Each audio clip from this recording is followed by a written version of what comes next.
ये कहा जा रहा है कि आप दोषी नहीं हैं अपनी इस दशा के। आपको कोई पता था, जाने अनजाने में आपने एक ऐसे मार्ग को चुन लिया जिस पर चलते रहने की वजह से आपका विनाश ही होना है, ये नहीं पता था आपको। आज के दिन आप जब होश में आए हैं तो आपको दिखने लगा है वो चीज़ें ना, क्योंकि आपने नहीं सोचा था कि हम एक शराबी या एडिक्ट बन जाएंगे। सपने अधूरे रह गए और यहाँ पर बैठकर आप अब एक अपने आप से ही एक विश्वास की कमी कहें और नाउमीदी कहें, आपको लगता है कि अब वो सपने आप पूरे नहीं कर पाएंगे। ज़रूरी कोई है जो आपको लग रहा हो वो सत्य हो। ये भी तो हो सकता है कि वो नहीं पूरे कर सकते, लेकिन उससे भी बेहतर ज़िंदगी तो बना सकते हैं ना आप।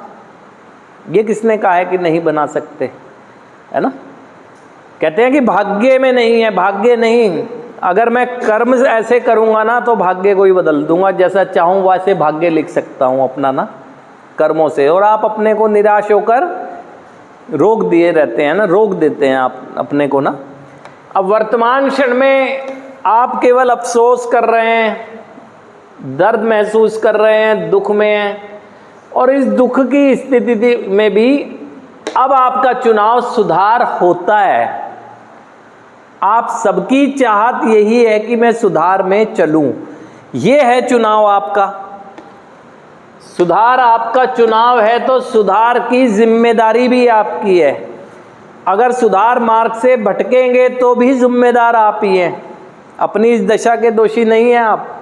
लेकिन सुधार का चुनाव आप कर रहे हैं, सोच समझ कर रहे हैं, अपने पास्ट के अनुभव को देखकर कर रहे हैं। तो ये सुधार आपने चुना है, सबने सुधार चुना है, परिवार ने भी सुधार चुना है और सुधार के लिए यहाँ तक भेजा है। तो सुधार के तरीकों में जो भी ज़रूरी चीज़ें हैं वो हमें करनी चाहिए और उसमें परिवार का सहयोग भी हमें मिलते रहना चाहिए। सुधार की जिम्मेदारी आपकी है पूरी तरह से। सवाल ये है कि क्या आपने अपने सुधार को खुद चुना है, ये देखते हुए कि पास्ट में मेरी ज़िंदगी कैसे भटक गई, तो क्या इसकी जिम्मेदारी को आप निभा पा रहे हैं? क्या सुधार की जिम्मेदारी को निभा पा रहे हैं? सुधार के लिए जो भी ज़रूरी चीज़ें आपको विचारों के माध्यम से दी जा रही है, क्या उन विचारों को आप ग्रहण कर उन विचारों के अनुसार जी रहे हैं? क्योंकि अब अगर सुधार से भटक गए